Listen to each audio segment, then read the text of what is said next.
The Three Bears.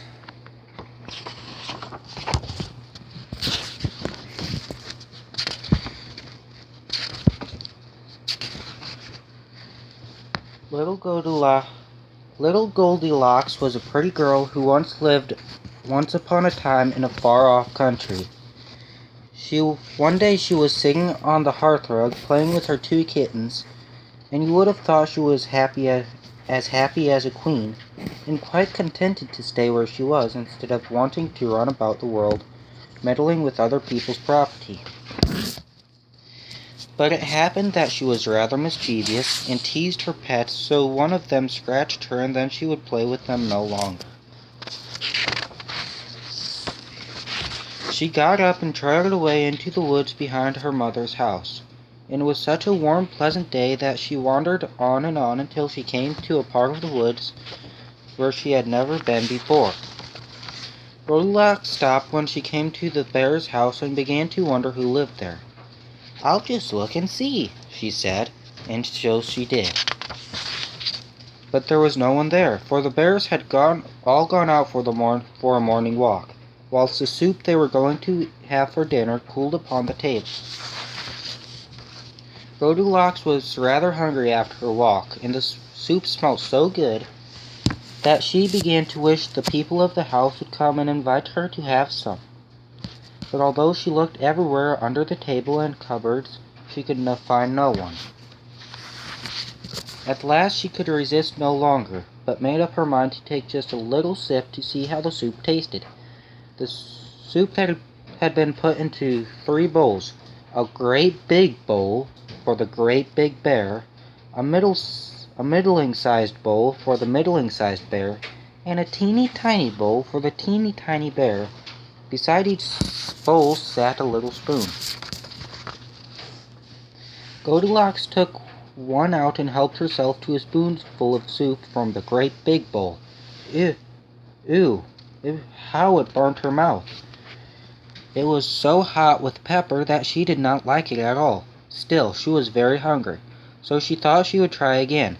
This time, she took a sip of the middling-sized bear's soup, but she liked that no better, for it was too salty. But when she tasted the teeny tiny bear's soup, it was just as she liked it, so she ate it all up. When she had finished her dinner, she noticed 3 chairs standing by the wall. One was a great big chair, and she climbed upon that and sat down. Oh dear, how hard it was. She was sure she could not sit there long. Then she climbed up on the next, which was only a middling-sized chair, but that was too soft.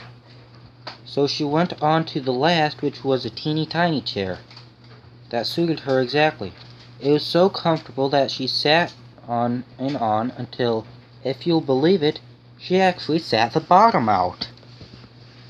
Then of course she was comfortable no longer, so she got up and began to wonder what she would do next. There was a staircase in the bear's house, and Goldilocks thought she would go up it to see where it led to. So up she went, and when she reached the top, she laughed outright, for the bear's bedroom was the funniest she had ever seen. In the middle of the room stood a great big bed. On one side of it there was a middling-sized bed, and on the other side was a teeny tiny bed. Goldilocks was sleepy, so she thought she would lie down and have a little nap. First she got on the great big bed, but it was just as hard as the great big chair had been. So she jumped off and tried the middling-sized bed, but it was so soft that she sank right down into the feather cushions and was nearly smothered. "I will try the teeny tiny bed," she said, and so she did.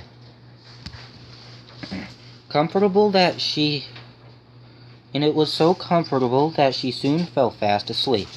While she lay there, dreaming of all sorts of pleasant things, the 3 bears came home from their walk, very hungry and quite ready for their dinners.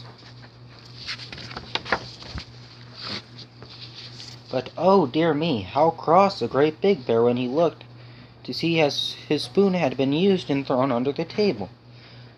"Who has been tasting my soup?" he cried in a big great big voice. "And who has been tasting mine?"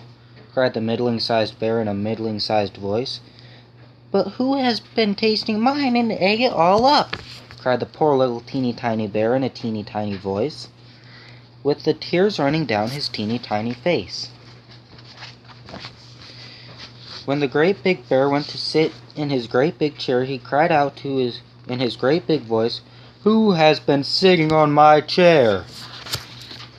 And the middling-sized bear cried in a middling-sized voice, "Who has been sitting in my chair?" But the teeny-tiny bear cried out in a teeny-tiny voice of anger, "Who has been sitting in my chair and sat the bottom out?" By this time the bears were sure that someone had been in their house quite lately, so they looked about to see if someone were not there yet. There certainly was no one downstairs, so they went upstairs to their bedroom. As soon as the great big bear looked at his bed, he cried out in his great big voice, "Who has been laying in my bed?"